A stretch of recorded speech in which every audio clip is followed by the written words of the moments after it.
What's up, everybody? So it's been quite a while since my last video, and I have to say I was a little bit disappointed with the direction that SOD was taking. But I'm actually really optimistic with what's coming in this next patch, and I wanted to talk about that. From set bonuses to items, I feel like the devs put in a lot of thought into what they were creating this phase. It wasn't just throwing a bunch of crap at the wall to see what sticks. It was really thoughtful, and I'm kind of excited by that because I think especially with the recent announcements, they didn't really say anything about SOD post Nax, but they did say they did put out a post saying that the future of SOD is still to be announced. So maybe there will be more to come after Nax. Maybe this is Classic Plus. Maybe Classic Plus is something else. Who knows?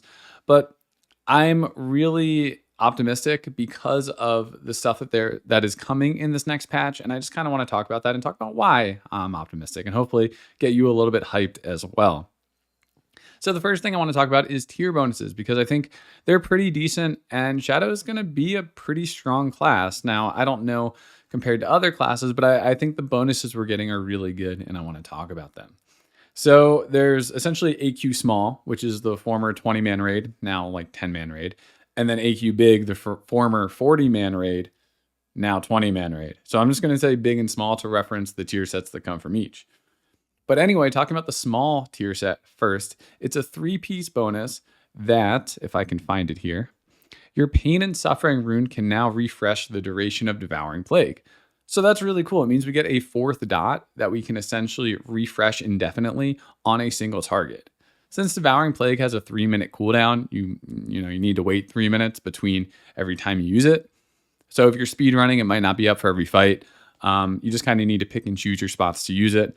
But this is a really nice bonus. If you don't currently use Devouring Plague, then I think using this and refreshing it constantly is going to be around 200 DPS.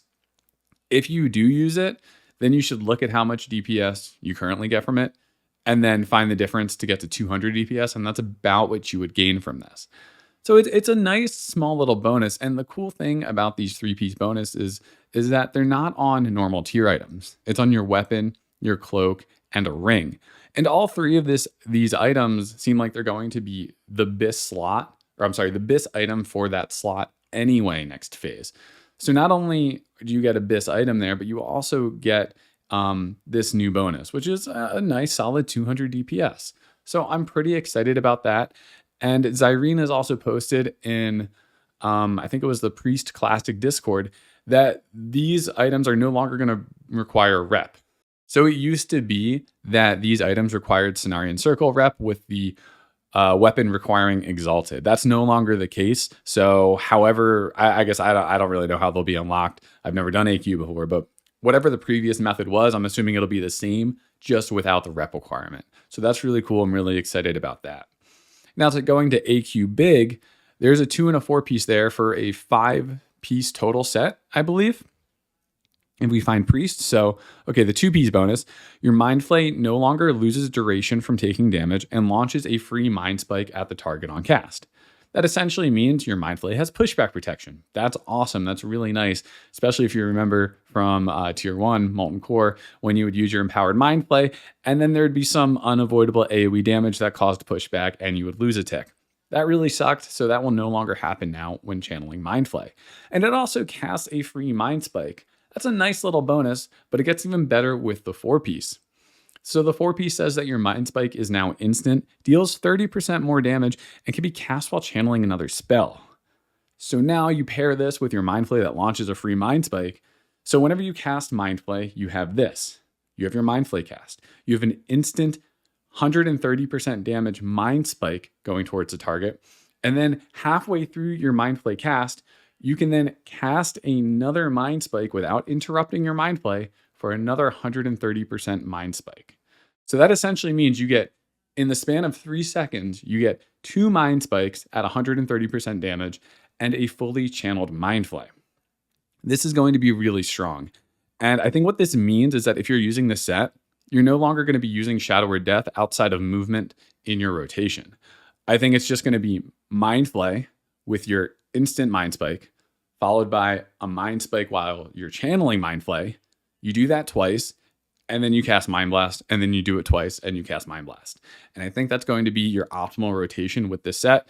Still sims to be done. None of these sets are implemented in the sim currently, but I think this is going to be pretty strong. I think doing some napkin math using this tier, you're going to be around 5.7, 5.8K simming.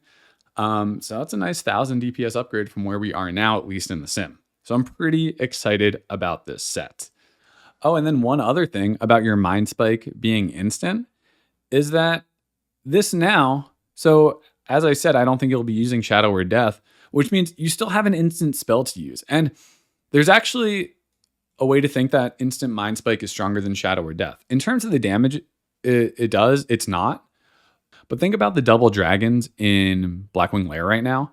If you get that green debuff on you from the trials and you have to run out, chances are 1 or 2, maybe 3 of your dots are going to fall from your dragons, and then you have to recast them and you lose all the buffs that you had on those, right?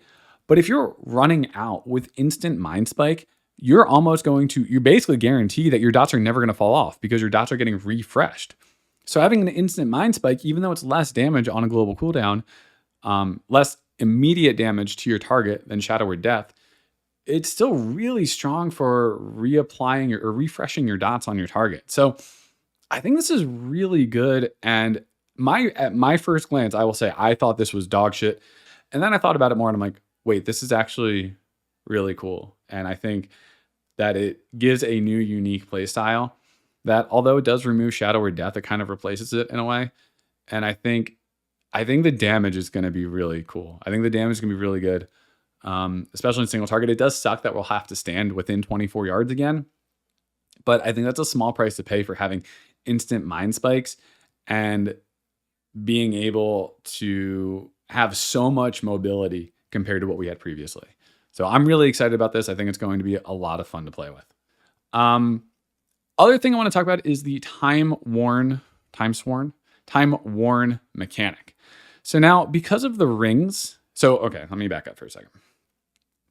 You have a rep ring from the Brood of Nostormu, but essentially you can see these are class specific rings, but the priest one is pretty interesting if I can find it. It has a bonus equip effect that says increases damage dealt by all of your damage over time spells by 2% per piece of Timeworn armor equipped.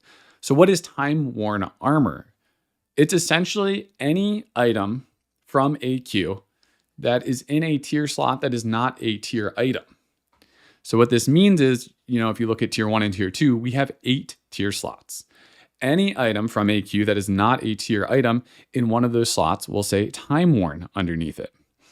So essentially, if you have this ring equipped and you have 8 Timeworn pieces, as a Shadow Priest, you get 16% extra damage on your dots. Now, that's probably not going to be the optimal DPS setup, but what it does mean is that if you're using the 4 or 5 pieces of tier 2.5, you fill in the rest with these Timeworn pieces for some extra dot damage.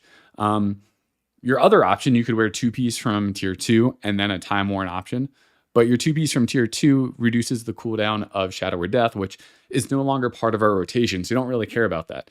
And then, of course, the 2-piece from tier 1 is casting Flash Heal while in Shadow form, which nobody did anyway. Okay, PvP maybe, but I will say this is a really nice supplement to your non-tier pieces. It makes them fun. I think it makes gearing a lot more exciting.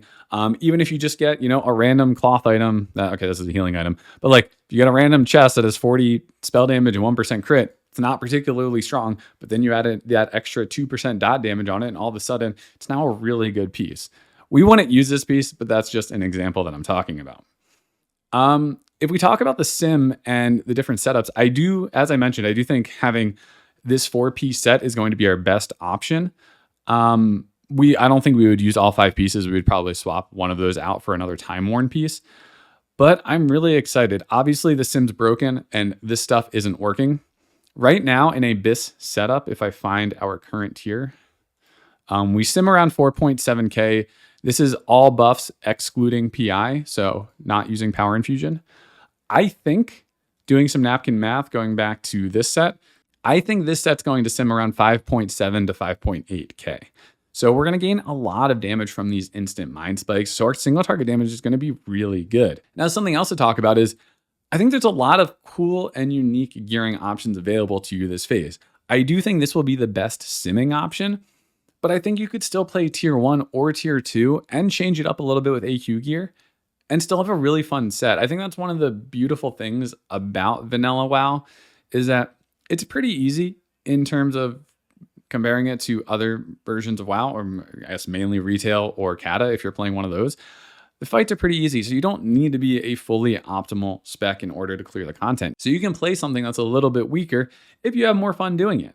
So instead, you could play 6-piece tier 2, but then you could also have 2 Timeworn pieces.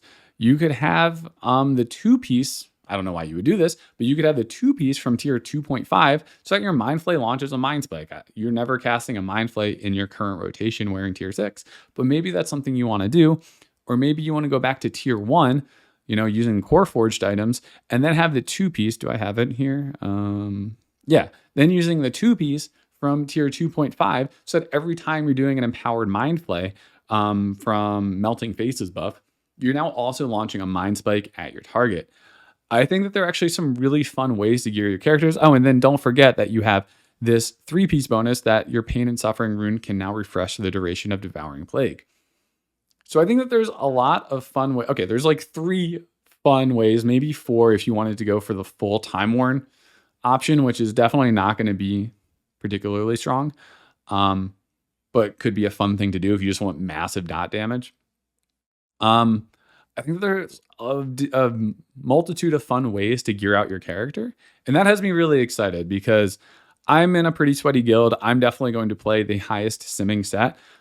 But I think for a lot of people, this is going to really open up some different avenues and allow them to have more fun. And I think Shadow is finally in a place where, yes, your damage is going to be on the lower end of the DPS, but you're not doing the same amount of damage as a tank. You're not doing less damage than a tank anymore. You are a actual DPS, and you do have some raid utility that other classes don't bring. And I think that's really valuable.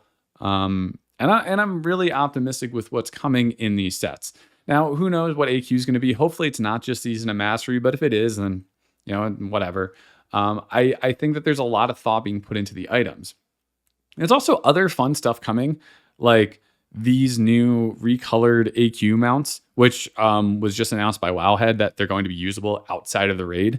So it seems like these will drop if you do the hard mode where it's like you're essentially kind of gambling on gear. It seems like these are going to be the types of items that you would be gambling on.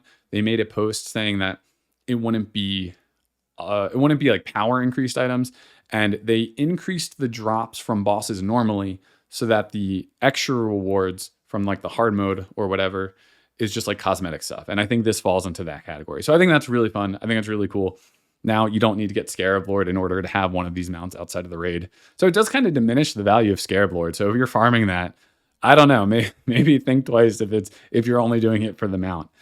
Then there's like other cool stuff that I'm just excited for. And I feel like the devs are just really thinking a lot about the items here. So they reworked the original Dark Moon Fair decks. These aren't particularly exciting, nothing from a DPS perspective. But like, for example, Twisting Nether is really cool. This used to have a 10% chance of resurrecting you with 20% health and 10% or 20% mana. Nothing too exciting. Now it's 100%. At least from a speedrunning perspective, because that's what my guild used. Or that's at least from a guild. Fuck, if I could talk today. At least from a speedrunning perspective, do you know what kind of crazy shenanigans you could do if you can have everybody in your raid equip this and just go for some giga crazy unsafe pull? Because even if you wipe, at least if you wipe in a way that everybody can resurrect and then still recover, you might still be faster than having done that pull safely. I don't know. I think that this is really fun and really opens up different ways to play the game. Or just like anybody can equip this and you basically always have a soul stone on you with a 3-minute cooldown nonetheless. Like that, I actually just realized. I didn't realize there's 3 minutes. I thought it was 30 minutes. Holy crap. You can use that so many times in a raid. You can use that every fight. That's so cool. Obviously you'd lose a lot of damage, but I just think like, it's just, they're making fun things, right? Not to mention the new world buff stuff, which let me find it in here. I might just edit this out if I don't find it soon. Data mined items provide party and raid buffs. You can get items that give you Rallying Cry of the Dragon Slayer, Songflower Serenade. You get the Songflower Seed. This is an item with a 30-second cooldown that applies this buff to your entire party or raid. So you have permanent buffs. You can use these in the world. You can use them in dungeons. You can use them in PvP. Every time you die in the Wrathy Basin, just reapply all this shit to your character if you wanted to. I'm sure grinding these is going to be, I'd assume, pretty laborious because this is taking out a decent amount of the content. Like when I think about how I play the game, I do 3 things in this game right now. 1 is collect world buffs. 2 is play the auction house for gold. And then I raid. Those are the 3 things I do. So by getting all of these items on one of my characters, I'm essentially removing one of those 3 things that I do in this game, which I'm happy with. I find getting world buffs just to be busy work. It's not particularly exciting. And then when you wipe and raid, it feels really bad. You know, it's like whenever I die, I'm just like, oh shit, now I need to go pay 15 gold for a DMT buff, or I have to sneak my way into Mulgore and make sure they don't catch me and get PvP'd. Like it's just minor inconveniences. It's not a big deal. But it's really nice to be able to get these items. So I feel like the devs are putting a lot of thought into what they're creating. And I thought I was going to be quitting this phase. I honestly thought that once AQ came out, like I was going to play it on the PTR with my guild and then probably quit the game because I just didn't see there being anything fun on the horizon. It seemed like this was being put on the back burner for whatever else was coming in Classic. Not that I'm particularly excited about any of that stuff. But I do think that this shows they are putting a lot of thought into SOD. And I have a feeling that there's going to be something more than Nax. I don't know if it's going to be SOD specifically, but I feel like they've now taken Classic and kind of flipped it on its head with every class being like, you have Rep Paladins, you have Elemental Shamans, you have Shadow Priests that aren't a gimmick. And I feel like there's going to be more content in Classic WoW where that's the case. I don't know if that's going to be SOD. And I literally don't know anything. This is pure speculation. I would just say that this has gotten me really excited for what the future is going to be because I think that they're finally starting to get creative in a way that's not just throwing stuff at the wall, in a way that's methodical and putting a lot of thought into it and creating fun stuff for the players.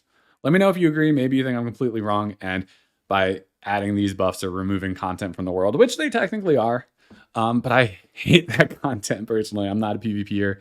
I hate having to take a boat into Kalimdor and then ride my mount into Mulgore to get a buff every 4th week, every whatever it is. I don't know. And that's on me. That's like, it's Classic WoW. That's what you should expect to do, right?